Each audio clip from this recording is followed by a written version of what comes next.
Where do you guys see yourselves now as a band?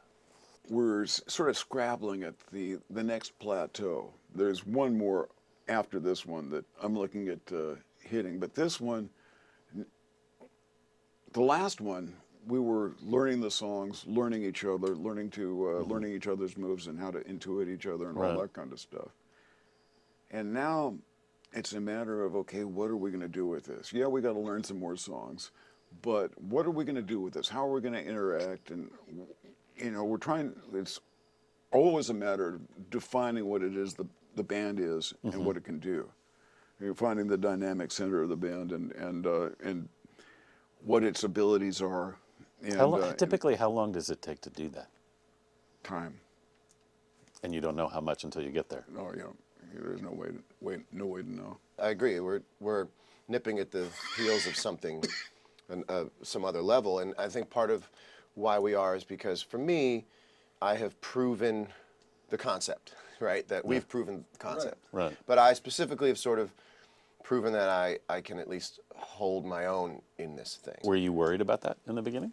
I was worried about whether people would think that. And yes, I was also worried about whether I could keep up with the train. Absolutely. I wasn't worried about that. Well, thank you. But yeah, I mean, this is, you really have to think on your feet in a number of different axes, at the same time. Right. And so this is no longer an unveiling. And there is a certain power to ta-da, right? And so I think that was the last tour, was ta-da. Yeah. Well, when that goes away, and it goes away externally, Yeah. and it goes away internally, right? So now we have the opportunity and the challenge, I think, on different sides of the same coin, of like, where are we going to go now that people go, yeah, okay, no, they're out this summer. Right. Yeah. And there's a level of acceptance. So Yep. how do we continue to deepen what it is we're here to do? And for me now, it's like, okay, to what extent do I have the freedom to make choices now that I wouldn't have made last year because I was still trying to sort of learn the ropes and also not step on any toes. I mean, you've played with a lot of different bands and a lot of different people, and is continuing to play this music with different people some part of just continually reinventing yourself and things? Yeah.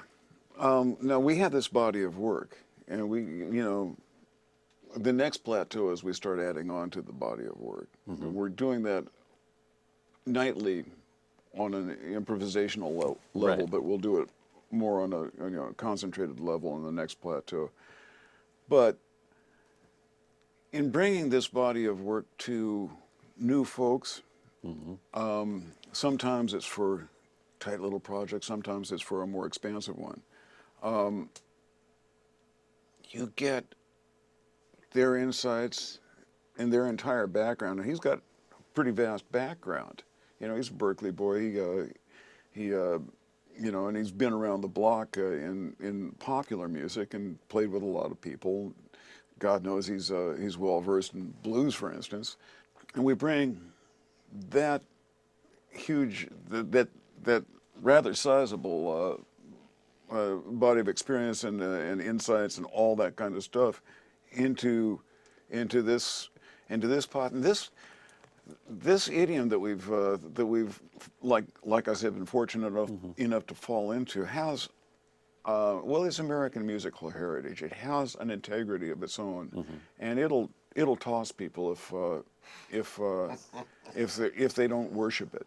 But if they do worship it, it will be endlessly bountiful to them. And that's where we are. You're nodding your head.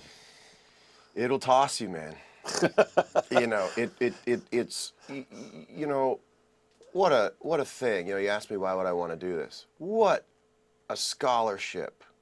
I wish I could explain to you all the buttons and levers and pulleys that are involved in making this thing work the right way. How you convert energy and how you convert ideas and how you don't overplay, but how you do overplay.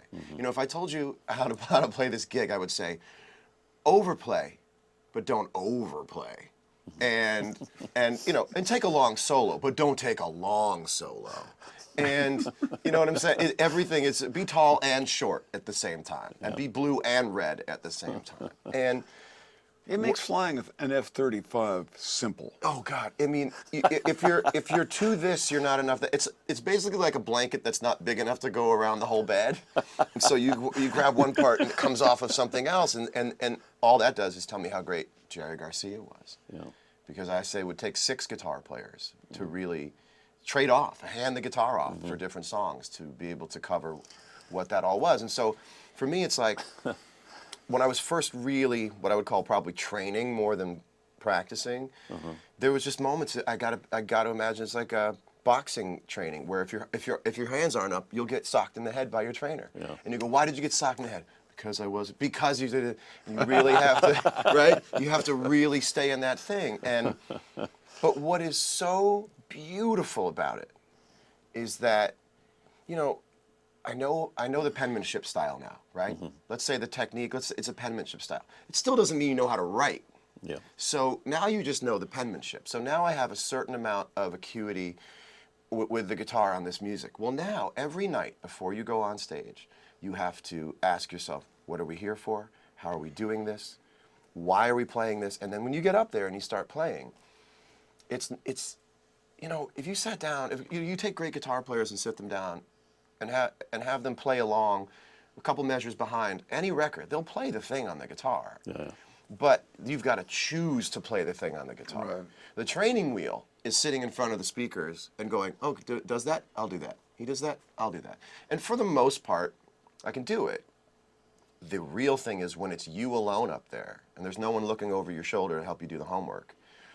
How are you going to take all these notes, this whole fretboard, all of it? It's endless opportunity, but that's also the challenge of it, is how are you going to convert all of these ideas into musical, beautiful, colorful sort of flourishes so that it's not about whether you're soloing or not. Right. You know, and then people come up to you and say, thank you for taking me to this place. I mean, this has been the most selfless experience of my life. They're not coming up and saying, you're awesome. They're coming up and they're saying, that was awesome. That experience was Right, yeah. awesome. Thank you for taking me there.